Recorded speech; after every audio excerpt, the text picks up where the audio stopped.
It was a quiet afternoon in September 1972 when a dog ran home with something clutched tightly in its mouth. At first, the family thought it had found a bone, but as the dog dropped it on the porch, they realized it wasn't just any bone. It was a human arm.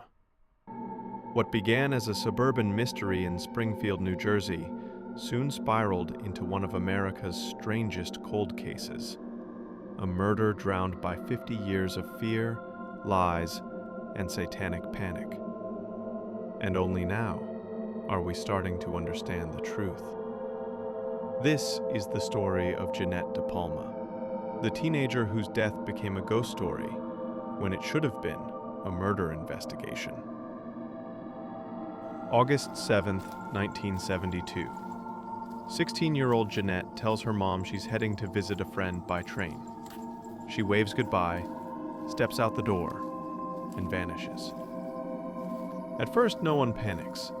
It's summer. Maybe she stayed over at a friend's house. But as hours turn into days, and days into weeks, the silence becomes unbearable. Jeannette was like most teenagers, complicated, curious, full of contradictions. She loved rock music and late-night hangouts, but recently she'd become deeply religious, joining something called the Jesus Movement, a kind of Christian hippie revival spreading through the U.S. She'd battled addiction, turned her life around, and even counseled friends who were struggling with drugs. But she also had a dangerous habit: hitchhiking. Common back then, yes, but dangerous nonetheless. No one knew it at the time, but that simple act might have put her face to face with a killer. 6 weeks later, September 19th, a local dog runs home from the woods carrying a decomposed arm. Police follow the trail back through the trees to a rocky cliff known locally as the Devil's Teeth. And what they find stops everyone cold. Jeannette's body is there, decomposed, skeletal, and surrounded by something strange. Some say it looked like branches and logs arranged in a coffin shape. Others mention small crosses nearby, made from twigs. No one agrees on the exact details, but what does spread fast is fear. What should have been a straightforward investigation quickly turns into chaos. Within days, whispers ripple through the neighborhood. She was found on a pentagram. There were mutilated animals. She was sacrificed by witches. None of it was confirmed, but the human imagination is a dangerous thing. And soon, the story takes on a life of its own. This was the early 1970s, the beginning of the so-called satanic panic era in America. People were obsessed with the idea of devil worshippers hiding in plain sight. And in Springfield, those fears found their perfect target: the DePalma case.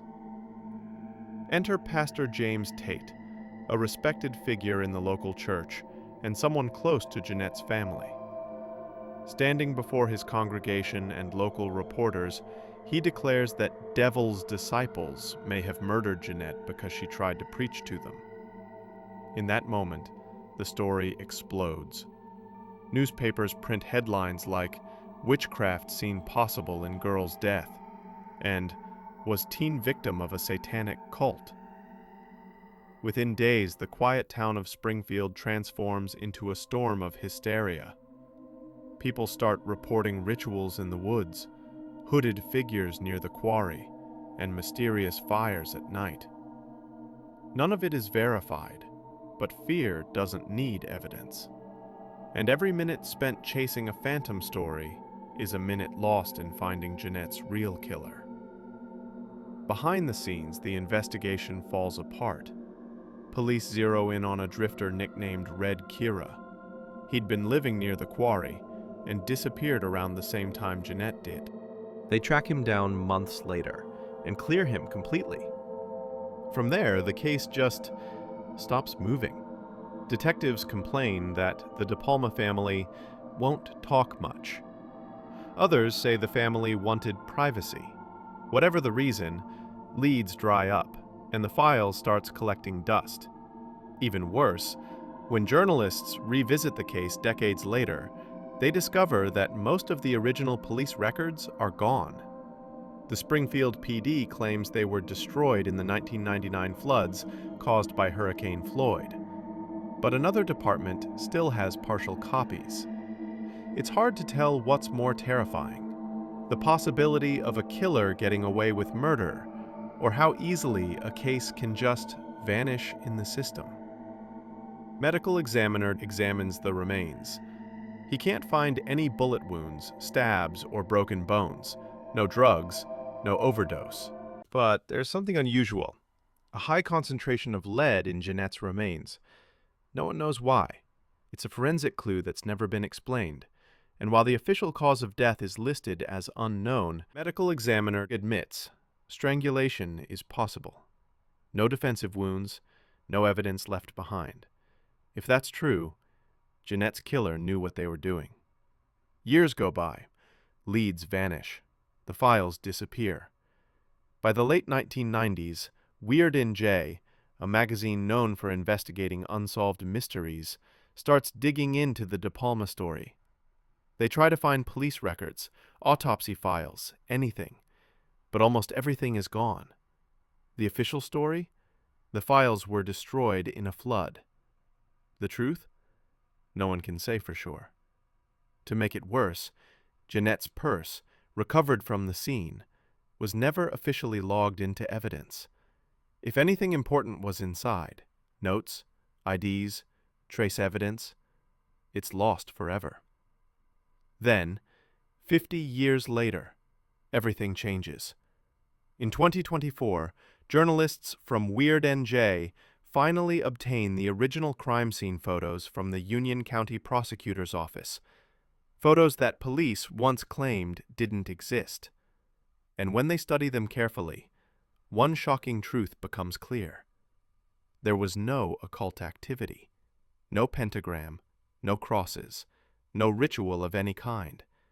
The entire satanic sacrifice story was fiction, a lie that derailed an entire investigation. Jeannette wasn't killed by witches. She was killed by someone real. With the myth finally dead, investigators began asking new questions, the right ones. Around the time Jeannette vanished, another predator was active in New Jersey. His name was Richard Cottingham. The media called him the Torso Killer. He strangled and mutilated multiple women across New York and New Jersey from the late 60s to the early 80s. And in 1972, the same year Jeannette disappeared, two of his victims were found murdered in almost identical fashions. Then, in 2021, Cottingham himself reached out to journalist Jesse P. Pollock, the author who'd spent years researching Jeannette's case.